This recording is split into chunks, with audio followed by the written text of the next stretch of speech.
Anyiti itemi matiganĩte a gũthaitĩra marĩa matũrigicĩirie, kambuni itiganĩte ũnyitanĩri-inĩ na thirikari nĩ ihũndũkĩte mwena wa Gatũndũ ya rũgongo kaunti-inĩ ya Kiambu gũtwara tabarĩra cia ũthii wa na mbere kũrĩ aikari arĩa makuhĩrĩirie ndemu ya Kariminu.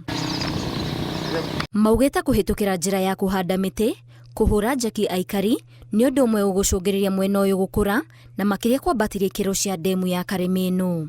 Is an effort towards conservation and catchment restoration.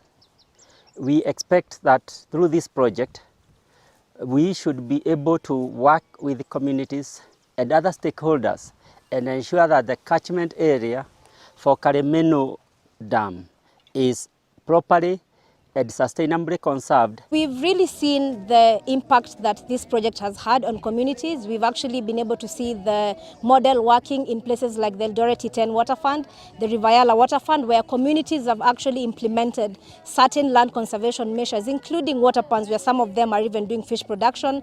Some are growing fruit trees that are actually helping them make sales. For instance, the golden hash of maya marahanĩka rĩrĩ aikari amwe marorota ikinya rĩrĩ makiuga tikĩrĩa marehokete ona thengia wa thirikari kũmerera ciĩranĩro mama makiuga ona ĩngiura ya marũrũ mĩgũkũ matingĩehera nginya marĩhwo mbeca cia mĩgũnda yao ĩrĩa ĩrahutirio nĩ waki wa ndemu ona makũrirwo ũgwati-inĩ maĩ marĩa marathiĩ na mbere na kwaraha na gũkinyĩra mĩciĩ ingĩ.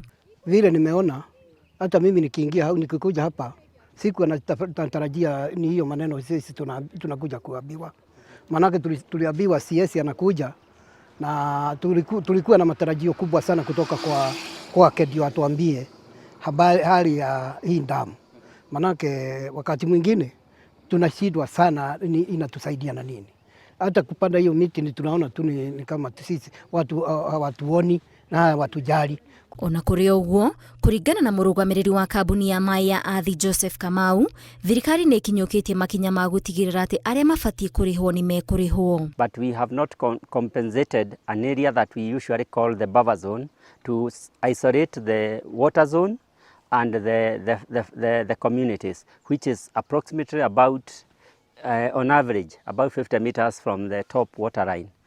That compensation process, the evaluation has been done, the figures have been established, and because compensation is a National Land Commission issue, we've submitted those reports to National Land Commission, and we expect any time now National Land Commission should commence the process of now disclosure, and we move forward to the next steps of compensating. Maĩ ma ndemu ya Kariminu marathiĩ na mbere na kuongerereka na kũhutia mĩciĩ ĩrĩa ĩkuhĩrĩirie hũrũrũka cia ndemu ĩno, gĩtũmi arĩ mbura ĩrĩa irathiĩ na mbere na kura na kũiga hatĩka-inĩ aikari arĩa marĩ na guoya wa kũrwo nĩ mĩgũnda yao.